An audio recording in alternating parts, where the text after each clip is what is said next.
Tēnā koutou, tēnā koutou, tēnā koutou katoa. I'm Elena Santivani. I'm the president of the New Zealand Intellectual Property Attorneys Incorporated, which is the professional body representing patent and trademark attorneys in New Zealand. And I'm really pleased to be here today. I'm sitting alongside my co-host Becky, and NZIPA is co-hosting this event with the Intellectual Property Office of New Zealand. Now, the reason for this event is to mark World IP Day. And World IP Day is an opportunity to increase general awareness and understanding of intellectual property. So the World Intellectual Property Organisation selects a theme each year, and this year they've got the best theme ever. It's Women in IP, and it's about accelerating innovation and creativity. So you'll see that we have a fantastic panel, and Becky will be introducing the panel, but I just want to briefly introduce Becky. It's a bit hard to make it brief because Becky's had a very long and diverse and interesting career. So Becky is currently the National Manager of the Intellectual Property Office of New Zealand. She has 20 odd years experience in the private sector, working in intellectual property office. So she's been in firms in New Zealand and Australia, and also in-house counsel for multinational corporations in Asia and New Zealand. Most recently, she was at the tech company Xero before joining IPONS August last year. Becky has also been named in the top 300 IP strategists globally by IAM, has taught through the WIPO Academy and New Zealand universities, and also led high-performing teams. So now she's leading what she told me are the fantastic teams at IPONS, so that's great. And I value Becky being inside IPONS as well, and her and I work really well together. Becky is passionate about promoting diversity in the workplace. She led Xero's signing of the Diversity Pledge in 2022, which is a commitment from companies to understand and address the issue of underrepresented inventors. And now I'll hand over to Becky. Thank you. Thanks so much, Elena. Thanks. We're sitting beside each other, which is why I look to my left. But welcome, everybody. No mai haere ki tēnei rupu kōrero. Welcome to today's panel on the topic of women in IP, accelerating innovation and creativity. So thanks very much to Elena for that introduction. This has really been a fantastic collaboration between IPONS and NZIPA, and we're excited to be collaborating today on this event. I'm joined by an exceptional, really exceptional panel of leaders in their fields, women who have great insights and perspectives on the theme that we're going to talk about today. I will introduce them soon. I know you'll be excited to hear from them more than you want to hear from me, but I do want to do a bit more setting the scene first. So as Elena mentioned, the World Intellectual Property Office chooses an IP theme for the year, and they have done really well this year. We think they've chosen the best theme. It's celebrated on World IP Day, which was 26th of April, but throughout the year as well. And there's a whole lot of activities and initiatives in line with the theme each year. So this year's theme has seen WIPO launch a gender action plan. This is a piece of work that seeks to lead research to identify the scope and nature of the gender gap in IP and to look at ways to close that gap.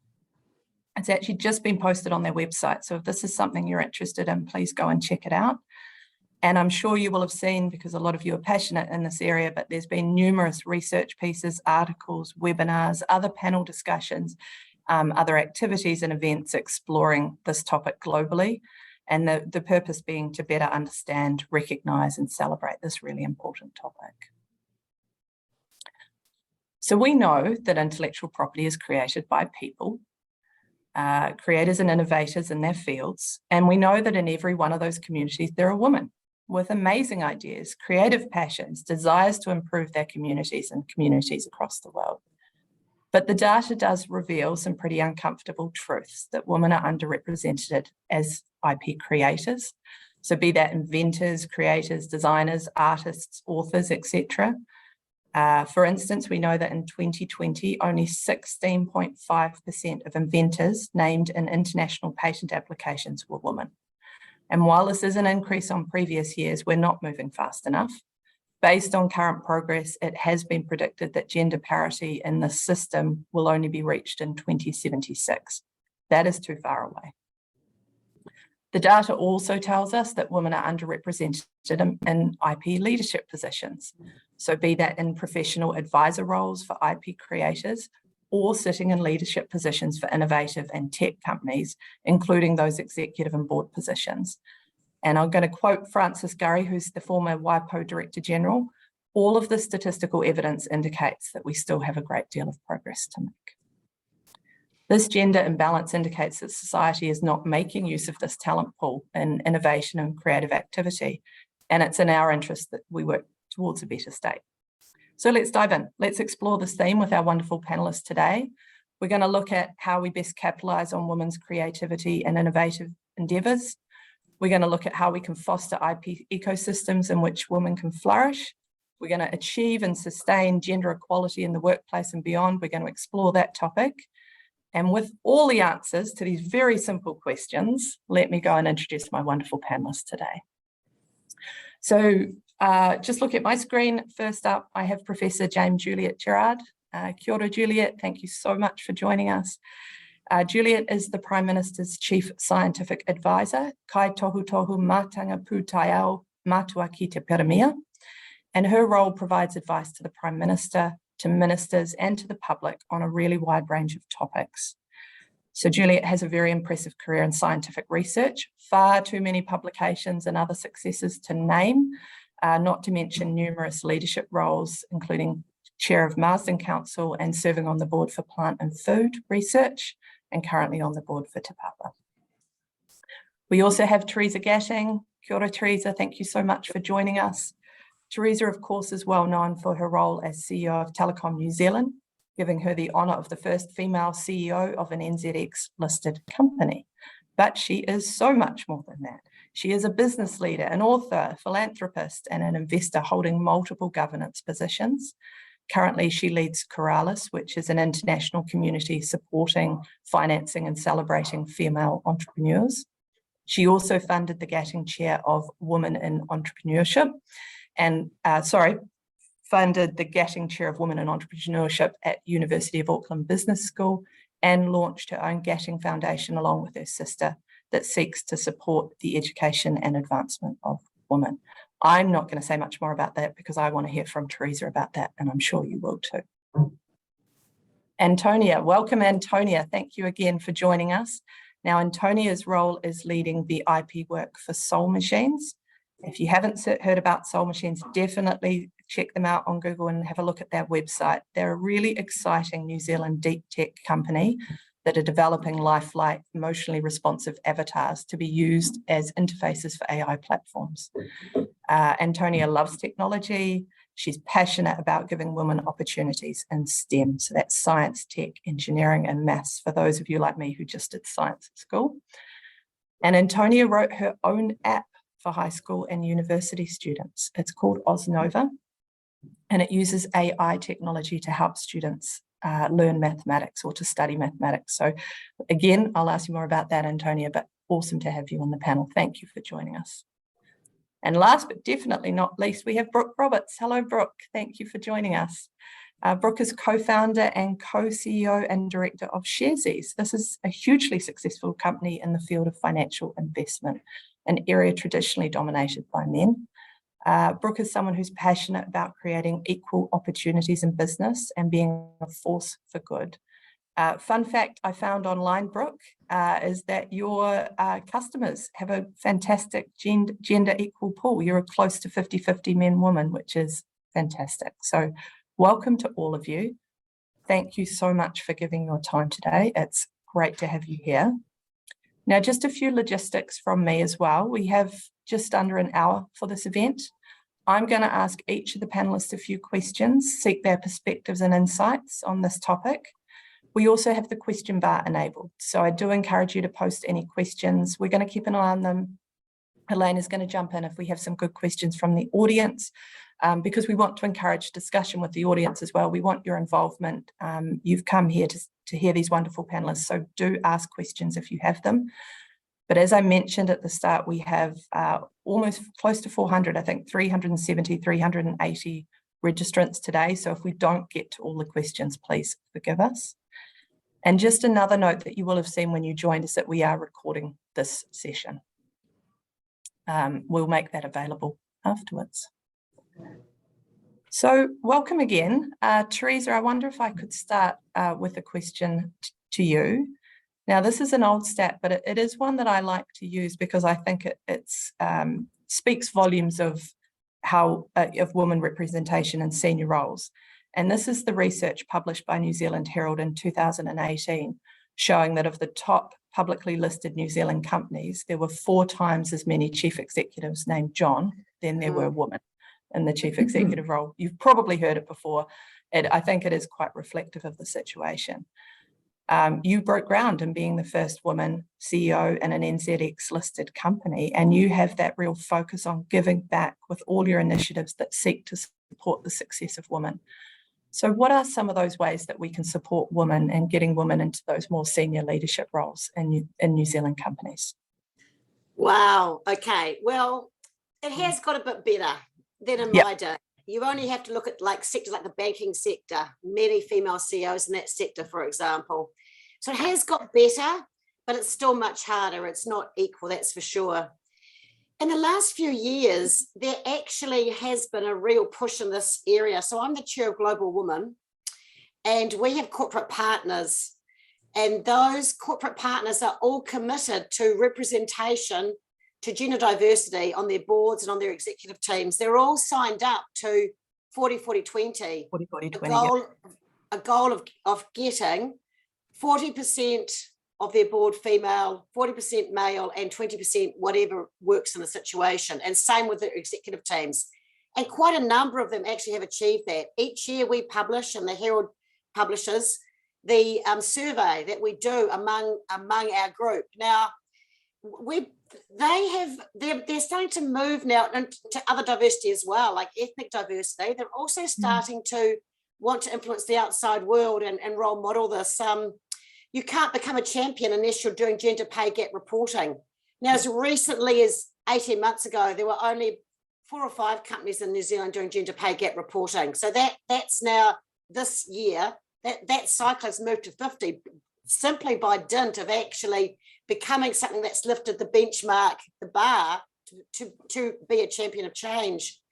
And so that I really see that shift. And what that group do is they learn from each other. So we have summits with the CEOs where they can be vulnerable, they can share their stories, they can share what works. And we also have sessions with their heads of HR or their heads of diversity, sharing what works in different situations. So whether that's maternity leave, whether that's, we're now starting to look at menopause, whatever that area is. So the first thing, those of you who are on this call who actually work in corporates, you do everything in your power to get them to become a partner of Global Women and to be a champion of change, because that is the fastest accelerant to learn from the best in class in New Zealand. That's the first thing. The second thing, consider becoming a member of Global Women.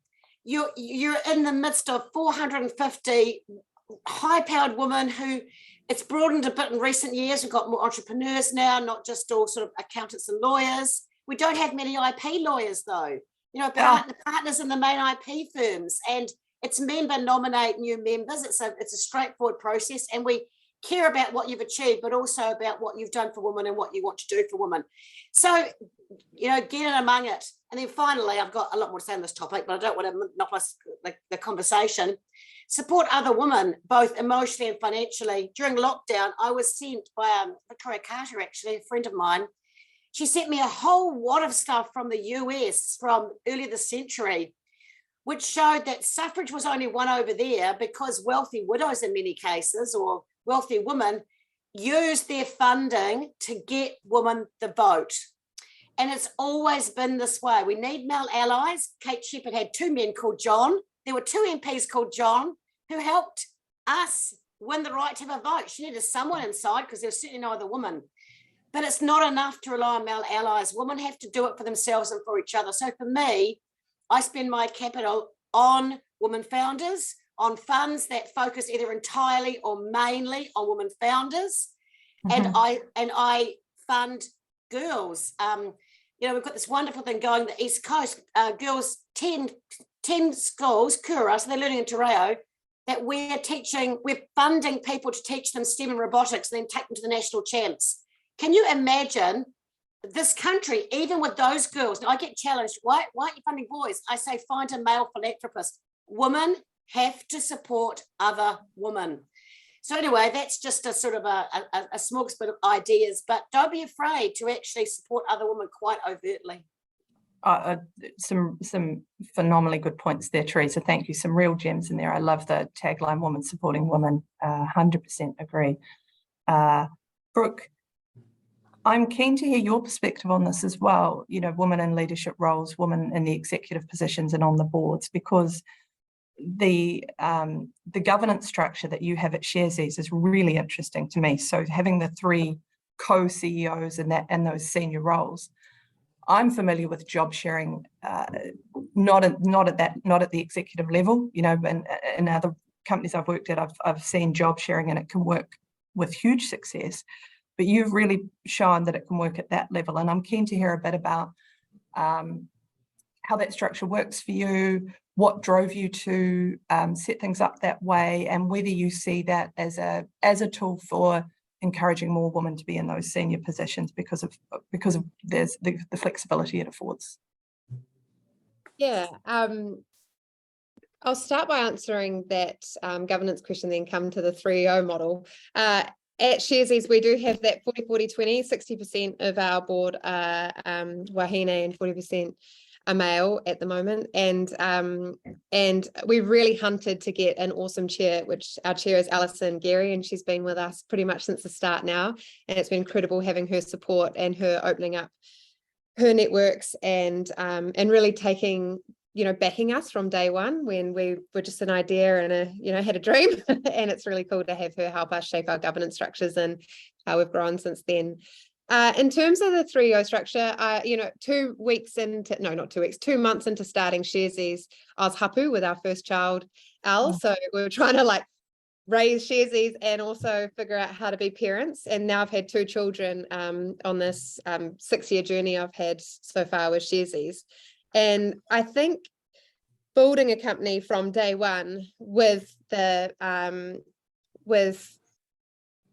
insights I was starting to generate as I, went through pregnancy to becoming a mother and also being an entrepreneur and raising money 2 or 3 times while I'm pregnant. I think all of that has come into how we structure Sharesies quite naturally. I think in terms of how we really embrace flexibility when people come back to work and how they want to come back to work, and also just really realizing from day one, all of us founders, we know that there's other stuff happening in our lives. It's not, Sharesies is a big part of it, but we still have relationships. We've still got family we need to take care of. We've got other ambitions. And I think knowing that we were creating a company where we know it would take a lot of us, but it doesn't have to take all of us. And I think that's been really helpful and healthy for how we've structured Sharesies. Mm-hmm. And so coming to the 3EO model, so there's 3 of us that are co-CEOs. At the start, I was the only CEO, and that was more because we were told we had to pick a CEO. It was like, okay, well, I'm doing the shareholder yarn, so I guess I should do that. And Layton and Sonia were supportive. But over time, we always really operated as a founding group. There's 6 of us that founded Sharesies, but 3 of us that went full-time to start, and the 3 executive directors too. So we knew we didn't have to conform to the structure anymore, and it worked for us. And it's very different to Succession. If anyone's watching Succession at the moment, when they were having their discussion about 3EOs, it was like the complete opposite. It was very egoless. But we really think what I love about the 3EO model that we've got is Layton and I are husband and wife. Sonia is one of the other co-founders and co-CEOs, and she's currently on parental leave.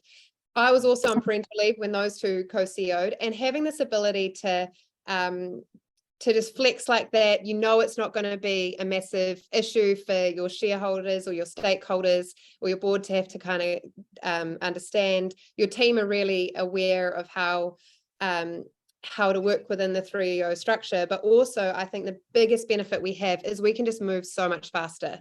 Like Layton, Sonia and I intimately know each other now since starting this together, that we know what each other's strengths are. I can pretty much guess what I think they're going to say or their perspective on something. And so I can include that into my thinking. And I think I'm a way better, more well-rounded decision maker from having them involved, but also the way that they've challenged me over the years. And I also feel like I have lighter shoulders. I know a lot of founder CEOs who just, it's heavy. It's really heavy work. You're balancing the people, the cash flow, the market up and downs, the energy, the pulls on your time, and the ability for us to go, cool, I can't do that. We can be in multiple places at once. We can really support our people where we need, and also really be there for each other and be where we need to when we need to be there. So we've been doing it for 2 years now. We implemented it as a trial to start and definitely decided to continue it. And I feel very fortunate to have that situation. It's an amazing story and a real success and a real credit to you all. I have heard other CEOs talk about being lonely, and I think what you just touched on of having that freedom, not just to shift the work, but having that companionship at that level as a sounding board and a different perspective, it must be really, really valuable and really drive you forward and value add plus. Thanks, Brooke. That's really interesting. Juliet, just picking up on Brooke's comments about that no ego approach and sort of, I guess, thinking about attitudes and values and behaviours. One of the things that we touched on briefly last week when we caught up was your perspective, leading boards and other sort of leadership tables or other teams. How do you work to engender behaviours that do give everybody a voice at the table, make sure, which is really important for women, right? But also other people, making sure you have that diversity of thought and contribution from everyone. Can you speak to that a bit in your experiences and what you've done in those areas? Yeah, kia ora, Becky, love to. And first of all, to echo Theresa's comment that I think things are getting better. So starting on an optimistic note, the time I've been in science, it's gone from an all-male room, and when you walked in, it was assumed that you were bringing the coffee or the photocopying, to a much more kind of balanced environment. So I guess every time I've been in a position where I can influence the choice of who's in a room or how the room runs, I've always been very conscious of balancing the demographic and really lifting the voice of people who historically maybe wouldn't have been heard. One way to do that is with data, and like Theresa mentioned, explicit targets, providing lists of capable women to people making the decisions about who to put in the room, and accepting that the networks of the people in positions of authority don't necessarily include those women, so just supporting them. Tipping the playing field when choosing people or hiring people, so basically lowering the bar to get through to the next round for any minority group. It's really well. Anonymous tasks work really well, and letting so if you're short of Māori or women, letting all Māori candidates through to the anonymous task, just to give them an extra shot, so that those conscious and unconscious biases just can't take effect at that stage in the process. That's worked really well. And then when chairing the room, just used very explicit tools to make sure that everybody gets to speak, rather than the classic boardroom dynamic where maybe the loudest voices dominate. And also celebrating success. So in everything I do in this role and in my scientist role, I always try and be really specific about talking about successful women. It's getting easier all the time as people break through. So if you're looking at the COVID vaccines, or you're looking at who invented CRISPR, those Nobel Prize winning names just pop up, and people have now heard of these scientists. And yes, in those particular cases, scientists who've made discoveries and have gone on to take a commercial pathway. So just really celebrating, promoting, and finding ways to be inclusive in a very kind of low-key way, just with a quiet set of tools. That's what I've always relied on, and really hoping that we're providing the IP world with a bit of a stronger, more diverse pipeline now that we're sorting out the demographics in science. Amazing. Yeah, we did talk about that, and those are some really clever tools to I guess fill that pipeline from the start with a more optionality and a more diverse range of candidates, so that out the other side you're seeing that real impact, and you have more to select from, and that can really help. I love what you spoke about those behaviours in the room, and really actively seeking to make sure that people have a voice. So yeah, thank you so much. Some really great perspectives there. Antonia, I'm keen to ask you a bit about this app, because I only learned about your app recently, and this is an app that I looked it up. You didn't mention it was AI tech. That's phenomenally incredible, and I'm keen to learn more about that, because what drove you to, I guess, what gap were you filling in the market? What drove you to develop an app around mathematics, particularly thinking about, students, particularly women, particularly girls getting into maths, getting into STEM? Keen to hear, how that kicked off and how you ended up doing all that awesome mahi. Yeah, definitely. So it all started when I was at uni, and I was doing a lot of private tutoring in maths and science. And I had a lot of female tutees who were struggling with maths and, wanted help. And it was just ridiculous, the sort of misconceptions they had and just things that get repeated, which I think have no basis in reality. Statements like, I don't have a maths brain, maths is too hard for me, I'm never going to be good at it.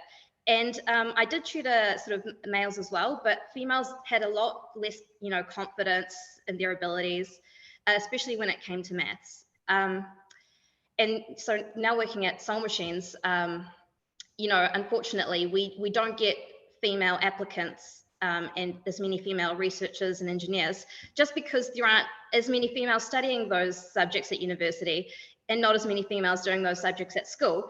And personally, I think it really all boils down to lack of confidence in maths, because that's the underpinning of all the other sciences. Well, many of them. And so, yeah, I started this app just to show students that maths isn't inherently hard, anyone can learn it. And the reason people struggle with maths is because they have gaps in their knowledge, which, because of neglect or whatever reason, not enough teachers are able to talk to students one-on-one. Those gaps haven't been filled, and when you start off with a gap, it sort of snowballs into less and less confidence, and sort of falling further and further behind. So the app was meant to sort of figure out where those gaps lie and fill them for students. Amazing. So that gives it that tailored approach of each student gets what they need through the app. Oh, that's phenomenal. And I did read a news article the other day that suggested that parents' attitude to maths can have a really big impact on whether girls will, or all students will have confidence in maths.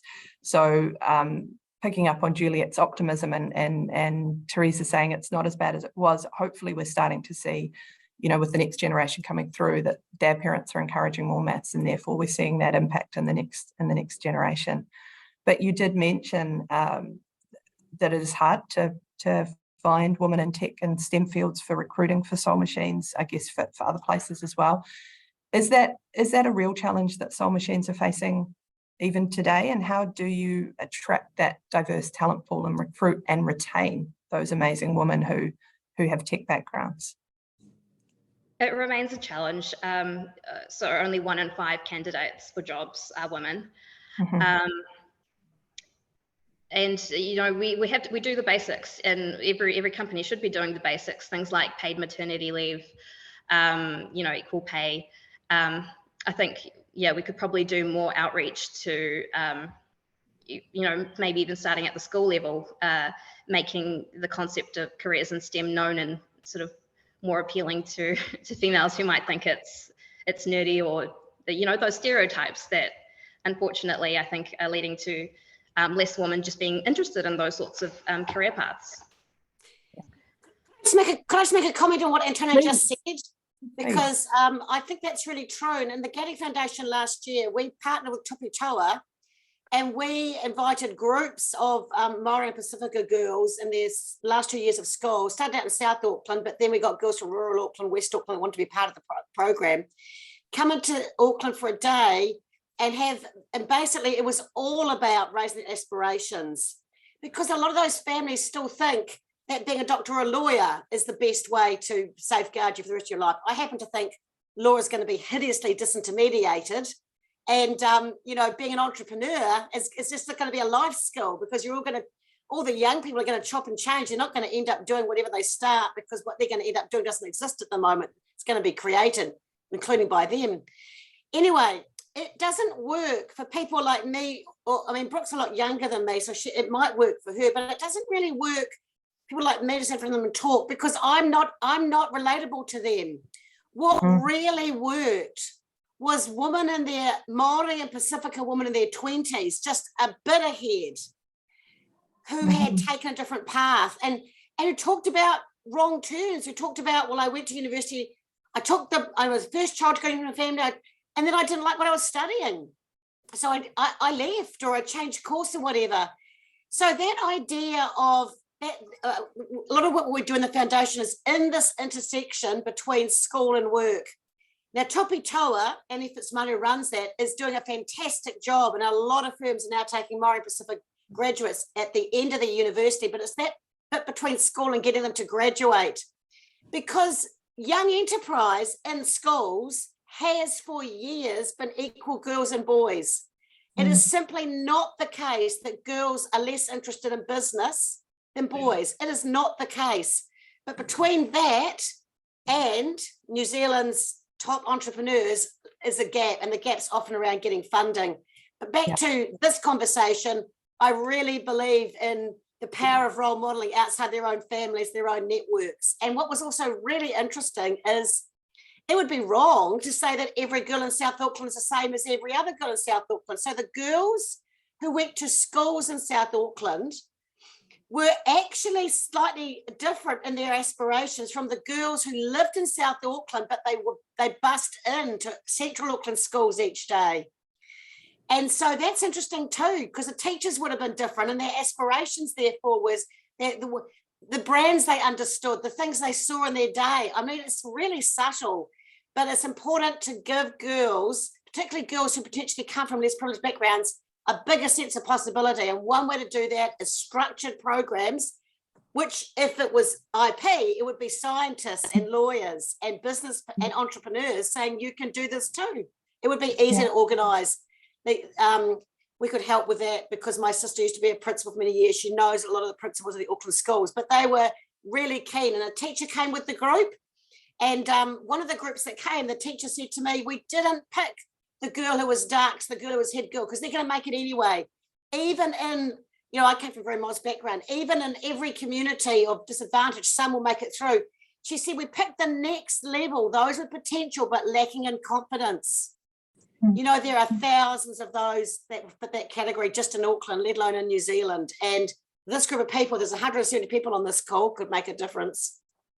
Absolutely. I might jump in if you're up for that. Please, Brooke, please do. Yeah.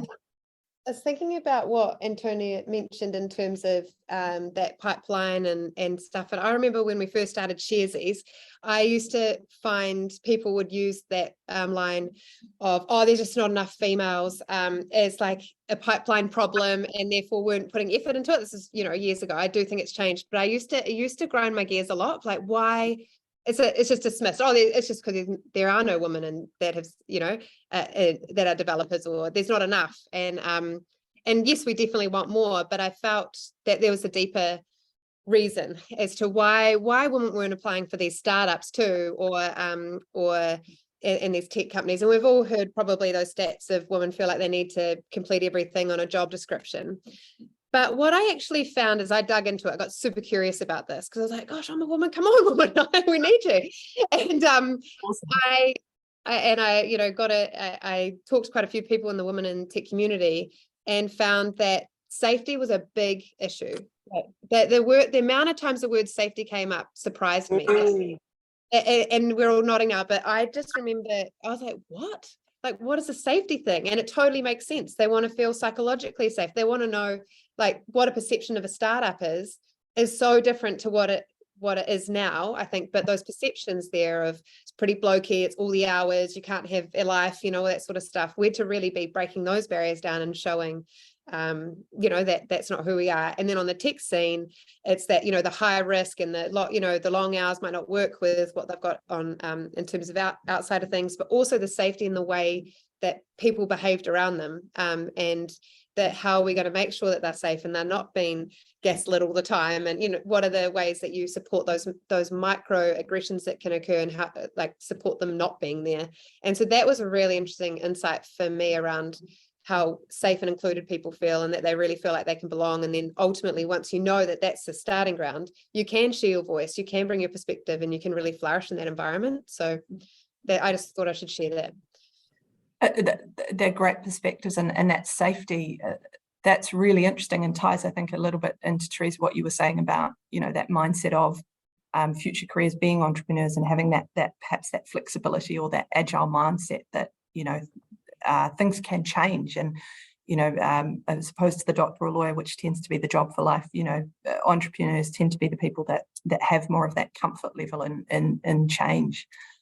And of course, you know, you're referring to the Hewlett-Packard study, which showed that men will apply for jobs, Brooke, if they reach 80% of the job description, whereas women need to be comfortable that they tick all the boxes on the job description. I certainly know I've done that, gone line by line. Have I shown that I can do this? Have I shown that I can do this before, you know, in the past, before I felt comfortable applying, which has led me in some previous roles, and actually it was more, you know, head of diversity roles and things like that in places like Xero, looked at how we frame job descriptions so that we are providing perhaps what you referred to, Brooke, as safety, but providing also framing it in a way that we capture a more diverse applicant from the outset, that even within the job description, which might only be 1 or 2 pages long that you're posting on a website, you're making it more inclusive and more available for people who might feel unsafe or want to feel that they need to tick all those boxes. You make sure you bring them through. Juliet, I see you nodding intensely. Do you have some perspectives on that you'd like to share? I just completely agree on the job ad. So there's so many signals that are sent silently through the job ads, and just going in and explicitly making the role sound more human and more welcoming. So we always do that. We add lines like, a sense of humor will help you in this role, and just to try and make it sound like a friendly, inclusive role, not a you must fit into a box that's this shape. And also to provide some flexibility in the ad and in the position description. So you might be a person that does a job like this, or you might be the person that does a job like that, instead of the you will be. You know, you often have a very prescriptive set of bullet points describing the person. And if you put a bit more flex in this, you might be, or you might be, then I think that draws in a wider range of applicants. That's certainly what we found. My last job advert, I struggled to get male candidates, and I had to put them through my anonymous test, which I took as a private victory. Yeah. We had so many female applicants, so that was a good sign. That is awesome. That is really awesome. I have a couple of questions here from the audience, go for it. I may. So the first one relates to funding, and in terms of less access to funding, why is this? Is the types of ideas and visions held by women, do they not fit the existing funding models? I'm just wondering, maybe Theresa, if there's something you'd like Oh gosh, honestly, I could spend the rest of the next half an hour talking about this. I'm going to give you a stat that's going to shock you. It shocked me. I saw it in the Fin Review about a few months ago. It was a UK researcher, and he'd looked at on investment committees that make decisions within funds about which investments are funded, the percentage of investment committees that were female in New Zealand was the worst in the developed world, actually worse than Saudi Arabia, way worse than the UK, the US, Australia. Only 3% of investment committees, women are only 3% of investment committees. That's the stat. And you tend to invest in things that look like people who look like you. And so I've worked with someone else researching this in New Zealand, and I've looked at all the overseas data. The first problem we've got is that people don't think there's a problem. People think this is fixed. They look at a Cecilia Robinson or a Brooke Roberts or Brownie West, and they go, it's done. Young, glamorous women can have families, in 2 of those 3 cases, and build successful global businesses. It's done. It's not done, because a few exceptional women have managed to make it happen. And in 2 of those 3 cases, in concert with their husband. Now, this bit's going to sound a bit controversial. It's much easier to raise money as a woman if you're part of a mixed gender team than if it's actually a woman or 2 women.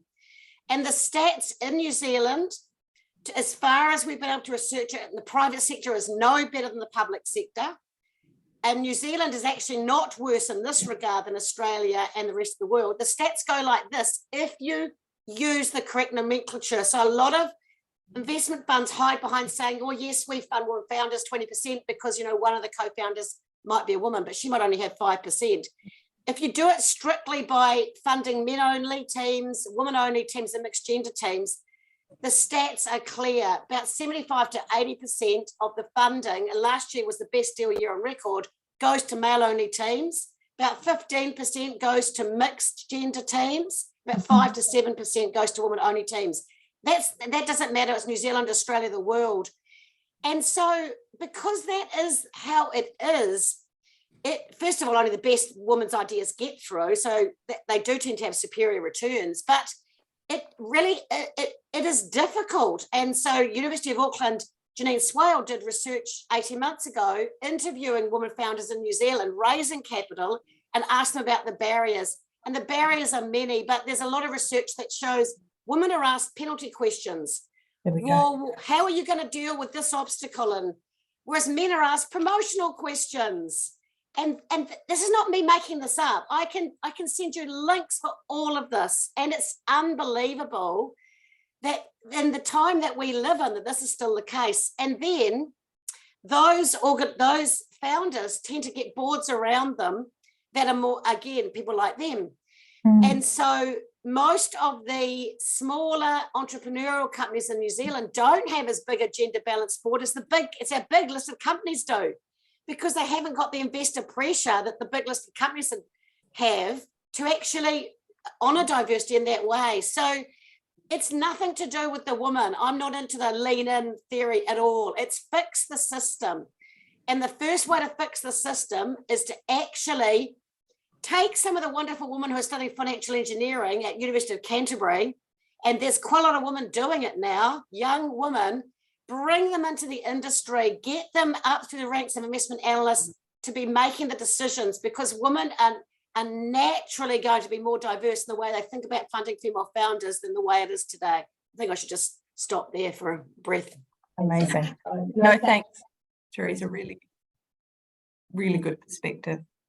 Sorry, we're just having a little bit of a sound issue. No, we're good. We did actually lose you for about 2 seconds in the middle of that, but we came back online, which was a relief. So I got it. It's a message well made, very, very well made. I guess picking up on that and thinking about, you know, we've talked about the fact that things are better than they were in the past, but we've talked about the fact that things aren't ideal now.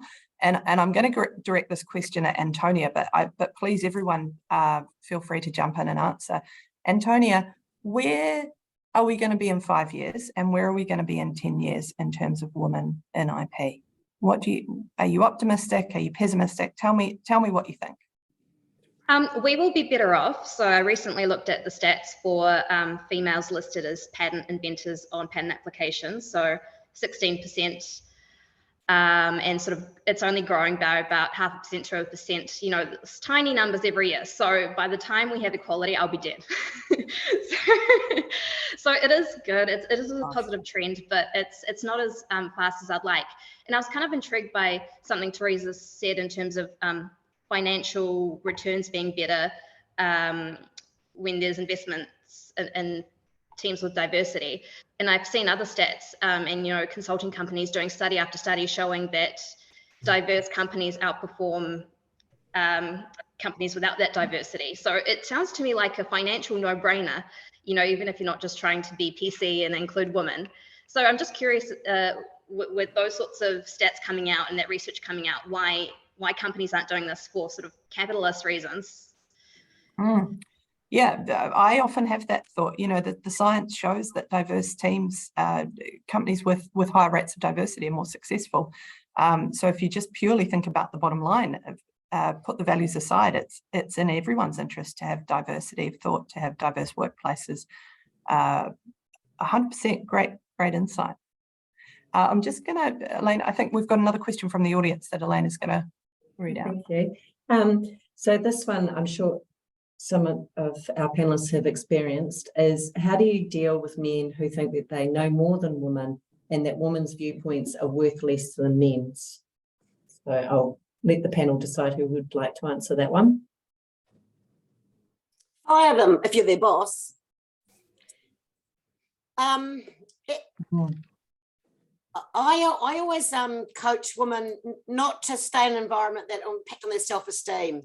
Some companies are better than others, some industries are better than others, so I wouldn't be a martyr about it. I mean, there are many great men to work for, there are many great companies that truly value diversity, and I just wouldn't stay stuck in a situation. I mean, I would speak up, but I left companies that I felt were sexist, even though I was a high-ranking woman, to go somewhere where I felt freer, more able to be myself. So I wouldn't try and be Joan of Arc in that situation. Honestly, I would probably go somewhere where I felt valued.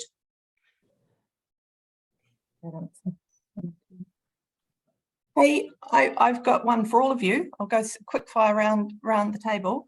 Are there any women leaders who are thought leaders who are writing books, podcasts, other posts that you would recommend for the audience to read? Who are you reading or listening to at the moment who is motivating you, inspiring you, has a good perspective on business topics and creative and innovative thinking? Does anyone want to put forward some of those amazing women we see? Juliet, please. I'm going to cheat. I'm not actually specifically listening to amazing women, but I am reading a lot about artificial intelligence. And one of the things that I'm drawn to is the fact that it's much more objective than we are. And so some of these investment decisions, if you're going to have artificially intelligence supported decision making, which we're likely to, are likely to eliminate the bias if we get the algorithms right. And it's going to be such a massive disruptor. So going back to that, where we're going to be in 10, 20, 30 years, if we're lucky, and I'm an optimist, so I'm going to hope we are lucky, it will disrupt in a way that supports women. So for example, classic doctors, lawyers are going to be more disrupted than roles that are traditionally more occupied by women like nurses, because it's pretty hard to care for somebody physically if you're an AI, but it is actually pretty easy to come up with a diagnosis and do medical imaging. So I'm really interested in how that disruption might be gendered, and for once might be gendered in our favor if we use it right. Amazing, love it, great thoughts. Thank you. Anyone else has a either a thought topic they're reading up about or a person that they'd recommend that we look at? Yeah, my business partner is Cecilia Robinson. She and her husband do the Robinson duo. They do lots of communication in the space about what Brooke was talking about how you have 3 children and their 3rd successful business, but also specifically on business topics as well. And she writes a column for the Herald, etc. And everything she says is really infused by wanting to make New Zealand a better place and also to have a happy family, and that's sort of what we all want. So I learn from her. I read everything that she writes. Amazing, Cecilia. Thanks, Theresa. Antonia, how many AI books have you been reading? I don't have time to read them anymore because like new AI stuff is coming out every day. The industry can't keep up with it. It's amazing. Yeah. Which leads to an interesting question. How is AI and automation of jobs going to impact female representation and innovation and creativity, which I don't have the answer to yet, but it's interesting to think about sort of what sort of jobs will be displaced and whether that might change the gender balance in the creative industries. Absolutely. Both creative and innovative industries. Absolutely. I couldn't agree more. I see another question's popped up. Is it a question or a comment? Or I've got lots more questions, by the way. Yeah, this one I think is interesting because it sort of brings in the immigrant woman into this field where obviously perhaps they have more issues than some of us that have been here longer in terms of networks and language and that sort of thing. And so where do we think that that immigrant woman in New Zealand, I guess, where can they go to achieve professional success? Do you have any tips, perhaps, for someone where English is not their native language? Maybe the Super Diversity Institute set up by Mei Chen, who's probably very well known to all of you. And she was one of the founders of Global Women, but she's now very focused particularly on diversity across ethnicity, and so she's got lists of board ready, all sorts, and I might actually start there. And also, it depends what part of the world they're from. Like Africa's probably harder than Asia. There's all sorts of associations for people of Asian descent. I mean, I think there's power in a group, right? They've got to somehow find more like them, and then sort of figure it out together. Certainly, that supporting that network of support that you've mentioned already is so important, isn't it? And it's probably one of the strong takeaways I'll take from today is how much of an important role we play as women in supporting other women and their success, both from that visibility perspective, making sure that women are seeing women that they identify with in leadership roles, but also being that support, being that ally, being that person that advocates or make sure things are a bit fairer or a bit more robust. I'm going to read a quote from one of the journalists for Managing IP, and this came out last week. Sukanya Sake wrote, "Women leaders should continue to recognise that their juniors go through similar challenges to what they faced. They must encourage those juniors to identify and call out professional bias or dismissive attitudes early on in their careers and support them when they do." And I think that support is really, really fundamental for us to start moving the needle on some of those in some of those areas, and helping women find that voice and that strength to call that out. And I think we need to look at intersectionality too. So, I mean, we're not a very diverse panel of women on the screen today. No. And so to move beyond it's about women, and to really understand that different sections of the female community are going to have different needs, and how we can and support them. 100%. Great call out, Juliet. I did we were true to the woman in IP theme, but I think that's an absolutely fair comment, 100%.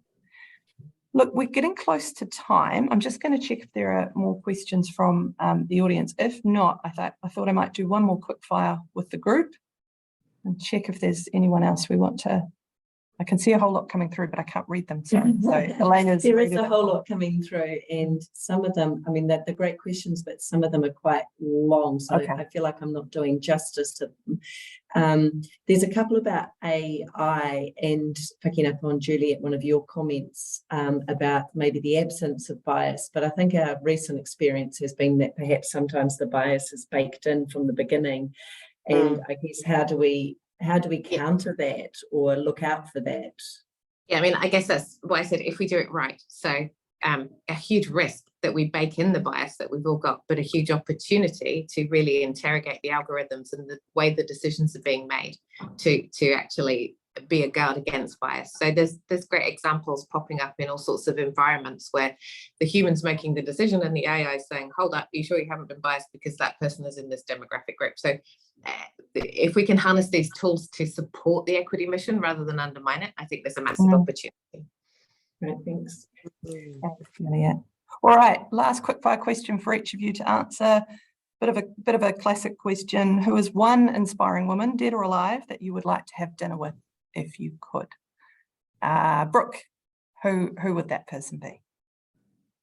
I always find these one thing kind of questions quite difficult, but the first person that comes to mind honestly is my nana. I would just love to have another dinner with her. So she was really inspiring in my life, and I think she just really took charge of her life, and I hope she'd be proud and be cool to have a yarn with her again. And the wisdom that your grandparents always have. Thanks, Brooke. Antonia, who would you choose? I would have dinner with Hedy Lamarr, who is one of the early female pattern inventors, a fabulous, glamorous film star who was also so curious about science and tech, and 100% self-taught in everything from chemistry to aerodynamics, and filed a patent on frequency hopping, which laid the foundations for our current technology, Bluetooth, GPS, Wi-Fi. Thank you. Theresa? I've got two. Elizabeth I. It took a plague-ridden, horribly cold and damp, terribly divided country and turned it into a prosperous nation over her 50 years of rule, managed all the men beautifully, kept them all, you know, thinking they had a chance, but stayed as the powerful ruler. Just amazing. And Bertha Benz, Amazing. who is the real power behind Mercedes-Benz, not her husband. And there's a book detailing that. In fact, the car and the way that we think of the car today was first discovered, assembled, driven by a woman. Amazing. Thank you. Juliet, we're almost at time, but quick fire from you. Rosalind Franklin, because all these men debate whether she would have been happy or not to have got the Nobel Prize and what her contribution was, and I would just like to ask her that. I love it. Hey, look, thank you so much to each and every one of you. Thank you, Juliet, Brooke, Theresa, Antonia. Thank you so much for generously giving your time and leaning into the topic. I think there was so many topics we covered today. We could have spoken for hours and hours and hours, and I would have loved to and explore these in more depth. But what we got today was great. We talked a lot about women supporting women, about allyship, about thinking differently, about how we approach recruitment, how we approach these other topics to really encourage that diversity in women innovators and creators. So thank you. I also want to thank NZIPA. Thank you, Elena, so much for co-hosting with me. We work so well together, and it's lovely to have these collaborations between IPONS and NZIPA. Wendy, who you can see on the call, Wendy is the NZIPA Secretariat, and along with Dylan Packman at our end, Wendy and Dylan have, you won't see them, they're behind the scenes, but there is so much work that goes into setting up one of these events and running it. So thank you, Wendy, thank you, Dylan. We're really lucky to have you both. So thanks again, everyone. Thank you for the audience for coming, for posting your questions. We have recorded this. We will find out how we're sharing it. We'll put it out through the comms channels, and we'll see you again soon. Have a really lovely day. Thanks. Ka te wahine mai. Thank you, Dave. Thank you.